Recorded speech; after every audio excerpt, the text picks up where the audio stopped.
Nyota wa Young Africans yupo hapa Bakari Nondo Mnyeto, lakini kwa mbali kule namuona Prince Mpume Lala Dube, Chakani Ibrahim, Abubakar Shwabboy na of course Dennis Richard Nkane. Na huyu ni mwamba mwenyewe wa dimba la kati, si mwingine huyu ni kiungo mkabaji Khalid Aucho, mmoja kati ya wachezaji ambao of course wamekuwa wakifanya vizuri sana licha kwamba hawahimbwi kwa kiwango kile ambacho watu wanategemea vyombo vya habari vilikuwa vinamzungumzia katika of course mazingira ambayo ni makubwa ama kwa ukubwa wale, lakini tunafahamu juu ya ukubwa alionao. Ni mmoja kati ya wachezaji ambao wamekuwa na impact kubwa sana ndani ya kikosi cha Young Africans.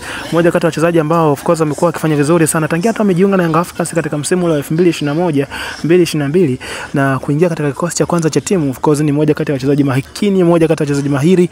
Uwezo wake umekuwa ni superb, incredible na umethiriki. Hicho ndicho ambacho naweza kukizungumza kwa timu hii ya Young Africans, kikosi ambacho kinafanya vizuri. Ni timu bora, ni timu yenye wachezaji wengi sana wenye ubora wa hali ya juu. Ni timu ambayo huwezi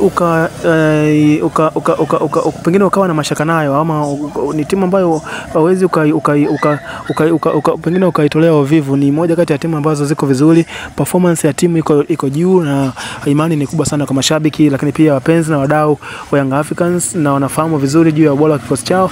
Na hichi ndicho ambacho pengine kwa namna moja ama nyingine kiniashiria kwamba watani zao ambao ni watani zao ambao ni Simba Sports Club wakaweza kulani away, wakaweza kukimbia mchezo. Pengine walifahamu kwamba ni timu ambayo sasa hivi imechange kweli kweli. Uwezo wa wachezaji kupachika mpira wavuni ulikuwa ni mkubwa sana, na alkazarika Young Africans imekuwa katika nyakati ambazo ni bora. Timu imekuwa katika kiwango bora sana, performance imekuwa ni juu kweli kweli.